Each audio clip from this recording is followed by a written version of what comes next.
Hello दोस्तों, स्वागत है आप सभी का हमारे YouTube channel depth study with Ashish में।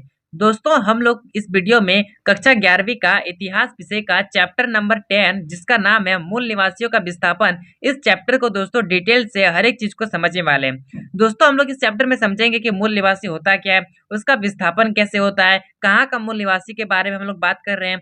ये सारा चीज दोस्तों हम लोग जो इस चैप्टर में डिटेल के साथ समझने वाले हैं। तो दोस्तों, यदि आप हमारे चैनल पर नए हैं तो चैनल को सब्सक्राइब कर लीजिए। और दोस्तों, आपको टेलीग्राम ग्रुप से ज्वाइन होना है तो उसका लिंक आपको डिस्क्रिप्शन में मिल जाएगा। दोस्तों, ये जो चैप्टर है, ये दोस्तों इस चैप्टर को हम लोग 2 पार्ट में खत्म करेंगे, जिसमें दोस्तों ये जो पार्ट 1 है इस चैप्टर दोस्तों, ये जो वीडियो है ये आपका पार्ट 1 है। इसके बाद दोस्तों पार्ट 2 आएगा जिसमें आप लोगों का चैप्टर जो है वो समाप्त हो जाएगा। तो चलिए दोस्तों चैप्टर को स्टार्ट करते हैं। तो दोस्तों, पार्ट 1 का जो पहला टॉपिक है वो आप स्क्रीन में देख पा रहे होंगे, मूल निवासी। जिस तरह से दोस्तों आपका जो चैप्टर का नाम है वो है मूल निवासियों का विस्थापन। तो दोस्तों, सबसे पहले हम लोगों को जो है सबसे पहले हम लोग को समझना पड़ेगा कि मूल निवासी होता क्या है। ठीक है, तो चलिए मूल निवासी के बारे में समझते हैं। मूल निवासी दोस्तों वो इंसान को कहा जाता है कि वे लोग जहाँ पे पैदा हुए हैं और उसी स्थापन जो है लंबे समय तक रहते आ रहे हैं। तो दोस्तों, वो जो इंसान कहलाएगा वो उस भूमि का मूल निवासी कहलाएगा। मतलब दोस्तों, मान लेते हैं कि ये कोई क्षेत्र है। ठीक है, इस क्षेत्र में कोई इंसान यहाँ पे एक घर बना के रहता है और ये दोस्तों यहाँ पे जो है इसका जन्म होता है और यहीं पे दोस्तों ये जो है लंबे समय तक रहता है। तो दोस्तों, वो जो इंसान होगा वो इस जमीन का दोस्तों क्या कहलाएगा ना, मूल निवासी कहलाएगा। ठीक है, आशा करता हूँ दोस्तों आपको ये चीज समझ में आ गया होगा। ठीक है दोस्तों, अब आगे बढ़ते हैं और दोस्तों आगे आगे जो भी टॉपिक है वो सारा टॉपिक को दोस्तों एक एक करके समझते हैं। दोस्तों, और एक आपका जो हेडिंग है, आपका जो इम्पोर्टेंट है वो है दोस्तों साम्राज्यवाद। ठीक है, ये साम्राज्यवाद होता क्या है दोस्तों, इसको समझते हैं। साम्राज्यवाद वह प्रक्रिया है जिसके द्वारा कोई देश अपनी सेनाओं से बाहर किसी क्षेत्र के आर्थिक और राजनीतिक स्तर पर अपना नियंत्रण स्थापित कर लेता है। तो दोस्तों उसको क्या कहते हैं ना, साम्राज्यवाद कहते हैं। मतलब दोस्तों, मान लेते हैं कि ये एक जगह है, इस जगह पर कोई इंसान का समूह एक जगह से दूसरी जगह पर जाकर वहां पर दोस्तों जो है अपना राजनीतिक और आर्थिक जो है स्तर यहाँ पे नियंत्रण कर लेता है। मतलब दोस्तों यहाँ पे जाकर शासन करने लगता है। तो दोस्तों इसको क्या कहते हैं ना, साम्राज्यवाद कहते हैं। दोस्तों, आपको यदि समझ में नहीं आया तो मैं आपको फिर से समझाता हूँ। मान लीजिए यहाँ पे ये कोई क्षेत्र है, इस क्षेत्र में मान लेते हैं कोई एक समूह है। ये एक समूह दोस्तों जो है किसी दूसरे क्षेत्र में जाकर उस क्षेत्र में दोस्तों शासन करने लगता है। तो दोस्तों उसको क्या बोलते हैं ना, साम्राज्यवाद बोलते हैं। ठीक है, साम्राज्यवाद को दोस्तों अलग अलग नाम से जाना जाता है। ठीक है, इसी को दोस्तों जो है उपनिवेशवाद भी कहा जाता है। ठीक है दोस्तों, जैसे कि यहाँ पे नेक्स्ट पॉइंट है कि साम्राज्यवाद को बढ़ावा देने वाले देश, जैसे कि दोस्तों हो गया ब्रिटेन, हो गया फ्रांस, हो गया पुर्तगाल, हो गया स्पेन, हो गया डच, जिसको हॉलैंड भी कहा जाता है, वो हो गया। ठीक है दोस्तों, जिसमें दोस्तों ब्रिटेन जो है वो यहाँ भारत में आकर जो है अपना साम्राज्यवाद स्थापित किया था। ठीक है, तो ये सारा चीज दोस्तों हम लोग जानते हैं कि भारत में जो है ब्रिटेन का शासन था। ठीक है, आगे बढ़ते हैं। अब देखिए दोस्तों, आपका जो है वेरी इंपॉर्टेंट टॉपिक स्टार्ट हो रहा है उत्तरी अमेरिका, मतलब इसके बारे में और यहाँ के मूल निवासी के बारे में हम लोग जो है पढ़ने वाले हैं। ठीक है, तो दोस्तों इसका जो है भौगोलिक स्ट्रक्चर थोड़ा सा समझ लेते हैं, उसके बाद दोस्तों हम लोग जो है आगे बढ़ेंगे। ठीक है, उत्तरी अफ्रीका का महाद्वीप उत्तरी ध्रुव वृत्त से लेकर कर्क रेखा तक और प्रशांत महासागर से अटलांटिक महासागर तक फैला हुआ है। ठीक है, ये दोस्तों जो है उत्तरी अफ्रीका का जो है क्षेत्र विस्तार मैंने आपको बताया। ठीक है, पूर्व में क्या है दोस्तों ना, पूर्व में जो है बहुत ही बड़े बड़े विस्तृत मैदान है। ठीक है, यहाँ पे झील है, पर्वत है, ये सारा चीज दोस्तों आपको जो है उत्तरी अमेरिका के पूर्व साइड में देखने को मिलेगा। ठीक है, वहीं पर उत्तरी अमेरिका के जो आपका पश्चिमी साइड है उसमें दोस्तों क्या देखने को मिलेगा ना, ओरिजिना और नेवाडा की मरुस्थल भूमि देखने को मिलेगी। ठीक है, और दक्षिण में दोस्तों आपको जो है मैक्सिको देखने को मिलेगा। ठीक है, ये दोस्तों आपका जो है पूर्व, पश्चिम, उत्तर, दक्षिण, ये सारा चीज मैंने आपको बताया। उसके बाद दोस्तों यहाँ पे आगे बताया गया है कि कनाडा का 40% इलाका जो है जंगलों से ढका हुआ है। ठीक है, कई क्षेत्रों में तेल, गैस और खनिज संसाधन पाए जाते हैं, जिनके चलते जो है यूएसए और कनाडा में बड़े बड़े उद्योग है। ठीक है दोस्तों, यहाँ पे क्या पाया जाता है ना, तेल पाया जाता है, गैस पाया जाता है और बहुत ही इंपॉर्टेंट जो है महत्वपूर्ण संसाधन जो होता है वो भी दोस्तों आपको जो है कहाँ पे देखने को मिलता है, कनाडा में। ठीक है, इसीलिए दोस्तों यहाँ पे जो है यूएसए में और ये जो कनाडा है ये दोस्तों आपको जो है यहाँ पे बड़े बड़े उद्योग देखने को मिलते हैं। दोस्तों, सबसे पहले दोस्तों आपको जो है ये याद रखना पड़ेगा कि ये जो कनाडा है ये है कहाँ पे।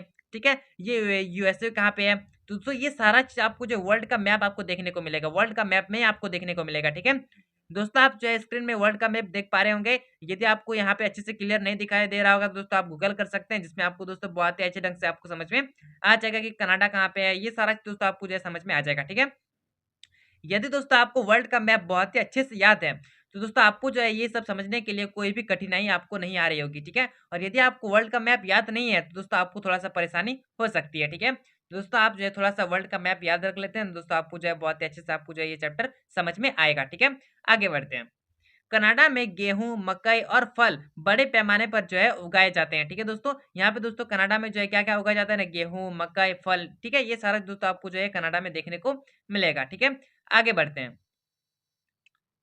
यहाँ मत्स्य उद्योग का एक महत्वपूर्ण उद्योग है, मतलब दोस्तों मत्स्य कहने का मतलब है मछली, ठीक है? मछली का दोस्तों यहाँ पे बहुत बड़ा उद्योग है, ठीक है? कहाँ पे है ना, कनाडा में, ठीक है? कनाडा का बात हो रहा है। आगे बढ़ते हैं। मूल निवासियों की विशेषताएं, मतलब दोस्तों ये जो मूल निवासी होते हैं उसकी क्या क्या विशेषताएं होती हैं, ठीक है? इसको थोड़ा सा समझते हैं। यहाँ के लोग नदी घाटी के साथ साथ बने गांव में समूह बनाकर रहते हैं, ठीक है? दोस्तों इन लोग कहाँ पे रहते हैं, नदी घाटी के साथ साथ, वहाँ पे नदी घाटी के सामने जो दोस्तों गांव बने होते हैं वहाँ पे दोस्तों जो है एक समूह बनाकर वहाँ पे रहते हैं, ठीक है? वह मछली और मांस खाते थे और दोस्तों यहाँ पे क्या होता है ना, सब्जियां और मक्का उगाते थे, ठीक है? ये दोस्तों सारा चीज मैं आपको किसका बता रहा हूँ ना, मूल निवासियों की विशेषता बता रहा हूँ, ठीक है? वे अक्सर मांस की तलाश में लंबी यात्राओं पर जाते थे, ठीक है? ये दोस्तों जो है मांस की तलाश में जो है दूर-दूर तक जाते थे कि कहाँ पे मांस मिलेगा इन लोग को, ठीक है? और उसके बाद दोस्तों ये क्या मिलता है, मतलब मुख्य रूप से उन्हें जो है उन जंगली भैंसों की तलाश रहती थी जो घास के बदले घास के मैदानों में घूमते रहते थे, ठीक है? और लेकिन वे उतने ही जानवर मारते थे जितने की उन्हें जो है ज़रूरत होती थी। मतलब दोस्तों जितना इन लोग को भोजन चाहिए उतना ही दोस्तों ये जो है भोजन प्राप्त करते थे, ठीक है? उससे ज़्यादा भी प्राप्त नहीं करते थे और उससे कम भी प्राप्त नहीं करते थे। जितना उन लोग का आवश्यक होता था, जितना उसका जो है काम में आता था, जितना उसका दोस्तों भोजन मतलब दोस्तों कहने का मतलब है जितना इन लोग का ज़रूरत होता था, उतना दोस्तों ये जो है अपना पर्यावरण से जो है लेते थे, ठीक है? क्या मैं बात कर रहा हूँ उसका भोजन का, ठीक है? आगे बढ़ते हैं। इनके बीच ज़मीनों को लेकर कोई भी संघर्ष नहीं होता था। मतलब दोस्तों ये जो इंसान होते थे, इन लोग के बीच दोस्तों किसी भी प्रकार का संघर्ष देखने को नहीं मिलता है। मतलब किसके मामले में ना, ज़मीन के मामले में, ठीक है? ये लोग नहीं बोलते कि ये ज़मीन मेरा है, ये ज़मीन मेरा है, ठीक है? इसके चलते दोस्तों किसी भी प्रकार का इन लोग के बीच जो है वाद-विवाद देखने को नहीं मिलता है, ठीक है? आगे बढ़ते हैं। दोस्तों ये सारा चीज़ मैं आपको बता रहा हूँ मूल निवासियों की विशेषताओं के बारे में, ठीक है? तो दोस्तों आपको पहले ये चीज़ याद रखना पड़ेगा, ठीक है? ये सभी से दोस्ती करते और उपहारों का आदान-प्रदान करते थे, ठीक है? ये दोस्तों क्या करते थे, मूल निवासी जो है किसी भी प्रकार का दोस्तों इन लोग को जो है वाद-विवाद देखने को नहीं मिलता है। ये लोग दोस्तों सबसे जो है दोस्ती करते थे, ठीक है? और दोस्तों जो भी उपहार होता था वो दोस्तों आप आपस में जो है आदान-प्रदान करते थे, ठीक है? उत्तरी अमेरिका में अनेक भाषाएँ बोली जाती थी, लेकिन वे जो है लिखी नहीं जाती थी, ठीक है दोस्तों? यहाँ पे दोस्तों सभी इंसान अलग-अलग भाषा में बात करते थे, लेकिन किसी भी प्रकार का लिखने का सामग्री इन लोग के पास नहीं था, मतलब लिखा नहीं जाता था, ठीक है? यहाँ कुशल कारीगर थे और खूबसूरत कपड़े बुना करते थे, ठीक है? ये लोग दोस्तों जो है बहुत ही अच्छे-अच्छे जो है कपड़े बुना करते थे, ठीक है? आगे बढ़ते हैं दोस्तों, नेक्स्ट टॉपिक है उत्तरी अमेरिका के मूल निवासी यूरोपीय लोगों के व्यवहार को देखकर क्यों दुखी हुए थे, ठीक है? मतलब दोस्तों आपको देखने को मिलेगा इधर उत्तरी अमेरिका और वहीं पे दोस्तों यूरोप आपको इधर देखने को मिलेगा, ठीक है? जब दोस्तों यूरोप के लोग उत्तरी अमेरिका में आते हैं, दोस्तों उत्तरी अमेरिका के जो लोग होते हैं वो क्या हो जाते हैं ना, इनसे जो दोस्तों जो है बहुत ज़्यादा दुखी हो जाते हैं। इसमें क्या मतलब क्या चीज़ होता है जिसके कारण ये लोग दुखी हो जाते हैं, ये चीज़ आपको यहाँ पे समझना पड़ेगा, ठीक है? तो दोस्तों सबसे पहले आपको याद याद रखना पड़ेगा कि उत्तरी अमेरिका कहाँ पे है, यूरोप कहाँ पे है, ठीक है? सारा दोस्तों आपको जो वर्ल्ड मैप में देखने को मिलेगा, ठीक है? तो वर्ल्ड मैप आपको दोस्तों बहुत ही अच्छे ढंग से याद होना चाहिए, ठीक है? मूल निवासी यूरोपीय लोगों के साथ जिन चीज़ों का आदान-प्रदान करते थे, वे उनके लिए दोस्ती में दिए गए उपहार थे, ठीक है? दूसरी ओर अमेरिका का सपना देखने वाले यूरोपीय लोगों के लिए मछली और रोएदार माल थे, जिसे वे जो है बाजार में बेचकर मुनाफा कमाते थे, ठीक है? तो दोस्तों ये जो है इन लोग बेचा करते थे और इससे दोस्तों इन लोग को जो है बहुत ज़्यादा बेनिफिट होता था, ठीक है? इन बेची जाने वाली चीज़ों का दाम साल में बदलते रहता था और मूल निवासी इसे जो है समझ नहीं सकते थे। मतलब दोस्तों मूल निवासी जो है वो जो है बाजार के बारे में किसी भी प्रकार का जानकारी इन लोग के पास नहीं था, ठीक है? उन्हें जो है यूरोप में स्थित बाजार का जो है जानकारी नहीं था, ठीक है? यूरोप मतलब इन लोग बाजार में जानते हैं बाजार भी होता है। यहाँ पे जो है किसी भी चीज़ को बेचते हैं तो उसमें जो तो किसी भी चीज़ का जो है बेचते हैं तो उसमें दोस्तों हम लोग का जो है प्रॉफ़िट होता है, जो है मुनाफ़ा कमाते हैं हम लोग। तो ये सारा चीज़ दोस्तों यहाँ पे उत्तरी अमेरिका के लोगों को जानकारी नहीं था, ठीक है? यूरोपीय व्यापारी मूल निवासियों की चीज़ों के बदले कभी तो बहुत सारा सामान देते थे और कभी-कभी जो है बहुत कम देते थे, ठीक है? लेकिन दोस्तों उत्तरी अमेरिका के लोग जो है उससे संतुष्ट होते थे क्योंकि दोस्तों उन लोग को जो है किसी भी चीज़ का कीमत पता ही नहीं था कि यदि हम इसको सोना इतना दे रहे हैं तो उसके बदले में हमको इतना चीज़ मिलेगा। तो इसके बारे में इन लोग को जानकारी नहीं था, ठीक है? मूल निवासी यूरोपीय लोगों के लालच को देखकर भी बहुत ज़्यादा दुखी थे, ठीक है दोस्तों? यहाँ पे आगे बढ़ते हैं। यूरोपवासी ने रोएदार खाल हासिल करने के लिए अनेक जानवरों को हलाल किया था, ठीक है। और जिससे दोस्तों ये जो मूल निवासी बहुत ही ज्यादा डरे हुए थे, ठीक है। जब दोस्तों यहाँ पे यूरोपवासी जो है क्या करते हैं, यहाँ पे जो है जानवर को मारते थे और जो भी रुई होता था उसको दोस्तों लेकर जो है अपना यूरोप में चले जाते थे और वहाँ पे दोस्तों रुई का ऊन ऊन ऊन जो है बनाते थे, उससे तो स्वेटर बनता है, ठीक है। तो वो सारा चीज दोस्तों इन लोग को जो है बहुत ज्यादा मुनाफा होने लगा। लेकिन दोस्तों यहाँ पे जो है उत्तरी अमेरिका के जो मूल निवासी होते थे उन लोग दोस्तों बहुत ही ज्यादा जो है भयभीत हो गए कि यहाँ पे दोस्तों सारे सारे जानवर को यदि इन लोग को ही मार देगा तो हम लोग कैसे अपना गुजारा करेंगे, ठीक है। तो ये सारा चीज दोस्तों देखते हुए ये लोग जो है बहुत ज्यादा डरने लगे थे, ठीक है। और दोस्तों धीरे धीरे जो है यहाँ पे जनसंख्या जो है जानवर की जो जनसंख्या है वो दोस्तों धीरे धीरे कम होने लगी थी, ठीक है।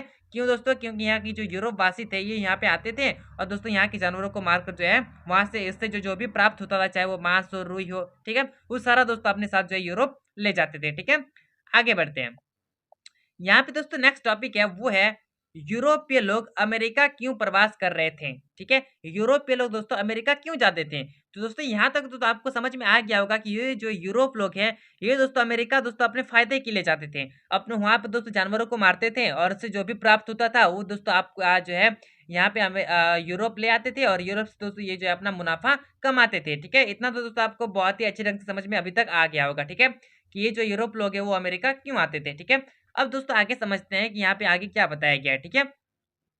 ब्रिटेन और फ्रांस से आए कुछ प्रवासी ऐसे थे जो छोटे छोटे बेटे होने के कारण पिता की संपत्ति के अधिकारी जो है वो नहीं बन सकते थे और इसी वजह से जो है अमेरिका की जमीन के मालिक भी बनना चाहते थे। मतलब दोस्तों यहाँ पे बताया गया है कि यदि कोई छोटा बेटा है तो दोस्तों उसका जो पिता का जो भी संपत्ति है उस पर उसका अधिकार नहीं हो सकता है, क्योंकि दोस्तों वो जो है बहुत छोटा है, ठीक है।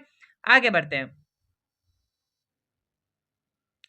नेक्स्ट पॉइंट है कि जर्मनी, स्वीडन, इटली जैसे मुल्कों से ऐसे प्रवासी आए थे जिनकी जमीन बड़े किसानों के हाथ चली गई थी और वह ऐसी जमीन चाहते थे जिसे अपना खुद का कह सके, ठीक है। दोस्तों ये जो है इंसान लोग ये चाहते थे कि यदि कोई जमीन है तो वो सिर्फ मेरा है, किसी और का नहीं है, ठीक है। दोस्तों और इसी जमीन का जो है इन लोग की तलाश थी, ठीक है, कि अगर कोई जमीन है तो जमीन मेरा ही है, उसके अलावा और किसी का नहीं है, ठीक है। मतलब वो खुद का कह सके उस जमीन को, ठीक है। आगे बढ़ते हैं। पोलैंड से आए लोगों को प्रेयरी चरागाहों में काम करना अच्छा लगता था, ठीक है। और दोस्तों ये जो है प्रेयरी चरागाहों में काम करना अच्छा लगता था। क्यों दोस्तों, क्योंकि उन्हें जो है अपने घर की याद दिलाती थी। मतलब दोस्तों ये जो पोलैंड के लोग थे वो दोस्तों जो है चरागाहों पर जो है काम करते थे। मतलब दोस्तों जहाँ पे घास होता है वहां पे दोस्तों इन लोग जो है पोलैंड से आए लोग जो है काम करते थे, ठीक है। दोस्तों यहाँ पे इन लोग को काम करना इसलिए अच्छा लगता था क्योंकि दोस्तों ये जो है पोलैंड के इंसान लोग पोलैंड में भी मतलब अपने देश में भी दोस्तों वो जो है स्टेपी क्षेत्रों में काम करते थे। मतलब दोस्तों यहाँ पे इन लोग भी घास के क्षेत्र में, अपने देश में भी घास के क्षेत्र में काम करते थे और जिस कारण दोस्तों ये जो है जब यहाँ पे काम करते थे तो यहाँ का काम दोस्तों आप इन लोग को जो है कहाँ का काम याद दिलाता था, ना अपने देश का काम याद दिलाता था, ठीक है। तो इसी कारण दोस्तों इन लोग को जो है चरागांव क्षेत्र पर दोस्तों इन लोग को काम करना बहुत ही ज्यादा पसंद था, ठीक है। आगे बढ़ते हैं। यहाँ पे दोस्तों नेक्स्ट टॉपिक है कि मूल निवासियों को उनकी जमीन से बेदखल क्यों किया गया, कैसे किया गया, ये सारा चीज दोस्तों यहाँ पे आप लोग समझेंगे, ठीक है। आगे बढ़ते हैं। तो दोस्तों यहाँ इसमें बताया गया है कि जैसे जैसे संयुक्त राज्य अमेरिका ने अपनी बस्तियों का विकास किया उसके बाद जमीन की बिक्री के समझौते पर हस्ताक्षर करने के बाद मूल निवासियों को वहां से हटने से जो है प्रेरित किया कि दोस्तों आप जो है यहाँ से हट जाइए, ठीक है। उसके बाद क्या होता है कि उनकी जमीन की कीमत बहुत ही कम थी, ठीक है, और कई बार यूरोपीय लोगों ने धोखे से जो है उनकी जमीन को ले ली थी। मतलब दोस्तों यहाँ पे जो इन लोग के पास किसी भी प्रकार का उतना आइडिया नहीं था, ठीक है, जिस कारणवश दोस्तों ये जो यूरोपीय लोग है वो दोस्तों उसकी जमीन को ले लेते थे, ठीक है। जॉर्जिया का चिरोकी कबीला जिन्होंने सबसे पहले अंग्रेजी सीखने और अमेरिकी जीवन शैली को समझने की कोशिश की थी, परंतु इन्हें भी नागरिक अधिकारों से वंचित रखा गया था। मतलब दोस्तों ये जो इंसान है चिरोकी कबीला, जॉर्जिया का चिरोकी कबीला, ये दोस्तों क्या करता है ना, सबसे पहले दोस्तों यहाँ पे जो है अंग्रेजी जो है सीखने का प्रयास करता है, कोशिश करता है और अमेरिका का जो भी जीवन शैली है, जो भी जीवन स्टाइल है उसको दोस्तों जो है सीखने का प्रयास करता है, समझने का प्रयास करता है, ठीक है। उसके बाद क्या होता है दोस्तों, उसके बाद क्या होता है कि अमेरिकी फौज ने चिरोकियों को उनके भूमि से बेदखल कर दिया गया, जिसमें दोस्तों क्या हुआ कि 15,000 लोगों को वहां से जो है हटने पर मजबूर कर दिया गया, ठीक है। दोस्तों दोस्तों आप देख पा रहे होंगे कि यहाँ पे जो है किस तरह से इन लोग को बेदखल किया गया, ठीक है। कई लोगों की जो है इस कारणवश दोस्तों यहाँ पे मृत्यु भी हो गई, ठीक है। उसके बाद दोस्तों यहाँ पे है कि यूरोपवासी यह आरोप लगाते थे कि मूल निवासियों को जमीन का इस्तेमाल करना नहीं आता था। ठीक है, इन लोग को दोस्तों किस प्रकार से किस चीज का यूज करना है, ये जमीन ऐसा है बंजर है तो बंजर जमीन का यूज कैसे करना है, यदि कोई उपजाऊ जमीन है तो उस जमीन का कैसे यूज करना है, ये सारा जानकारी दोस्तों इन लोग के पास नहीं थी। ठीक है, वे दोस्तों आलसी थे और उन्हें जो है अच्छे कपड़े तथा अंग्रेजी बोलने में कोई दिलचस्पी नहीं थी। मतलब किसी भी प्रकार का इन लोग का जो है शौक नहीं था, एक्साइटमेंट नहीं था। ठीक है, किसी भी चीज में। ठीक है, तो दोस्तों ये रहा आपका जो है पार्ट 1, जो कि मैंने आपको डिटेल से हर एक चीज को समझाने का कोशिश किया है।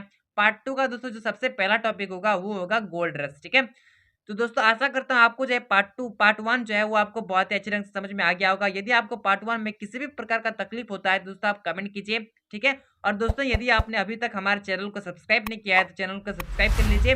और दोस्तों टेलीग्राम ग्रुप से ज्वाइन होना है तो उसका लिंक आपको डिस्क्रिप्शन में मिल जाएगा। ठीक है, तो चलिए दोस्तों अब मिलते हैं नेक्स्ट वीडियो में नेक्स्ट पार्ट के साथ। तब तक के लिए जय हिंद, जय भारत।